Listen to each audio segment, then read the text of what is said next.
l'audience de la Cour suprême de demain ne se situe pas sur la recevabilité de la candidature de Khalifa Ababacar Sall. Ça, c'est déjà réglé et plié. Le véritable enjeu, c'est le respect de l'état de droit et le respect des droits de Khalifa Ababacar Sall. Vous savez, la particularité d'une Cour suprême, c'est qu'elle ne juge pas les faits comme les juridictions inférieures. Elle doit s'assurer que les décisions antérieures rendues par le tribunal correctionnel et par la Cour d'appel sont conformes au droit. Et dans cette espèce, que ces décisions-là sont conformes à la fois au code pénal, au code de procédure pénale, mais également aux instruments juridiques internationaux que notre pays a signés et ratifiés. C'est extrêmement important de le retenir.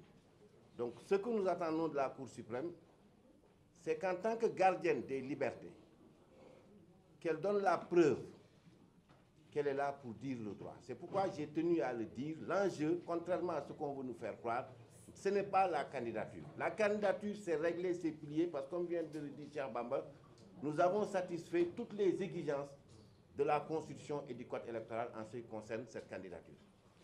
Mais si j'évoque cette question, c'est pour vous dire que demain, ou après-demain, certainement, vous verrez sur vos antennes, devant vos micros, devant vos caméras, des universitaires, des juristes, venir nous dire que la condamnation, la décision rendue par la Cour suprême est une décision définitive et que de ce point de vue-là, la question de la candidature est réglée. Je vous le dis parce que, et je vous l'apprends, le pouvoir est dans une campagne, depuis quelques jours, dans une campagne de recrutement d'universitaires, de juristes, qui vont relayer ce message, comme pour dire que la possibilité offerte à tout justiciable, après une décision de la Cour suprême, de faire une requête en rabat d'arrêt, et cette requête est prévue par l'article 51 et l'article 52, que cette requête-là n'est pas suspensive. Ils vont vous le dire, hein, vous êtes les journalistes, vous serez les témoins actifs de ce que je suis en train de dire. Vous verrez des universitaires, des juristes tailleurs, comme on en a dans le gouvernement, comme celui qui dirige le ministère de la Justice.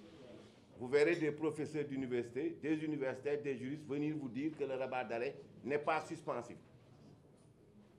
Moi, je veux juste attirer votre attention. Je ne vous renvoie pas à des considérations techniques ni juridiques.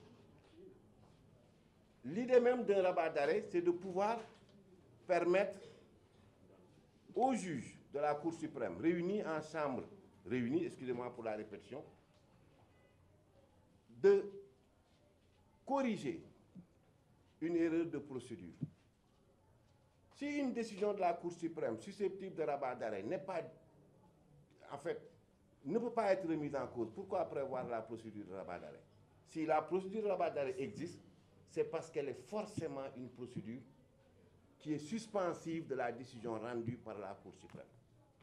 Et ça, si vous vous intéressez au code, à la loi sur la Cour suprême, vous verrez que l'article 52 de cette loi renvoie, en ce qui concerne la procédure du rabat d'arrêt, renvoie à l'article 32, aux articles 32 à 42. Il y a un problème? Oui. Donc, je suis en train de vous expliquer que dans tous les cas, quelle que soit la décision qui sera rendue par la Cour suprême, cette décision est susceptible de faire l'objet d'une requête en rabat d'arrêt, laquelle requête est suspensive de la décision de la Cour suprême. Qu'on ne vienne pas demain vous dire que non, maintenant c'est plié, la Cour suprême a rendu une décision définitive et que donc ça peut avoir une incidence sur la candidature de Khalifa Ababacar Sall. C'est absolument faux et ne soyez pas surpris demain si, devant vos micros, devant vos caméras, des individus présentés comme des universitaires et qui le sont sans doute, comme des juristes et qui le sont sans doute, viendront professer le contraire parce que certainement c'est des gens qui ont accepté, à la solde du pouvoir, de dire des choses qui ne correspondent pas à l'état actuel de notre droit positif. Je le dis ici solennellement, clairement, nettement, et retenez-le, parce que dans les prochains jours, ce sera ça le débat. C'est de faire en sorte de faire croire à l'opinion, de manipuler l'opinion pour faire croire que cette affaire est terminée. Elle n'est pas terminée. Elle peut même être terminée au niveau national, mais elle ne l'est pas au plan international. Et ça, il faut le retenir également. Cette affaire ne fait que commencer. Parce qu'avec toutes les violations des droits humains dans cette affaire, toutes les possibilités sont offertes aujourd'hui à Khalifa Ababacar Sall de saisir des juridictions en dehors de notre pays. Parce que, contrairement à ce que ces gens-là pensent, la justice aujourd'hui, elle est universelle. Les questions de souveraineté dont on a entendu parler lorsque la décision de la Cour de justice de la CEDEAO a été rendue publique, ça c'est derrière nous. Aujourd'hui, nous sommes dans un monde où s'il y a, en dehors de la mondialisation, s'il y a une chose universelle, c'est la justice. On peut être impuni ici, au Sénégal, parce qu'on a des magistrats couchés.